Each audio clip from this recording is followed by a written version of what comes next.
Июнь айында Ыркайыл Зайдулланың шушы «Үлеп яратты» пьесасын эшли башладык. Август айында минем Айсылу һәлак булды. Айсылу минем театрда үскән бала инде. Бердән-бер балам.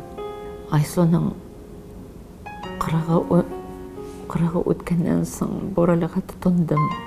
Эшем бит инде ул минем. Бүтән көчемне җыеп, борылны эшли башладым. Аның режиссеры Илгиз Зәйнеев булды. Без аны 3 ай әзерләдек. Мин бик авырлыклар белән бардым ул рольдә. Әгәр дә мин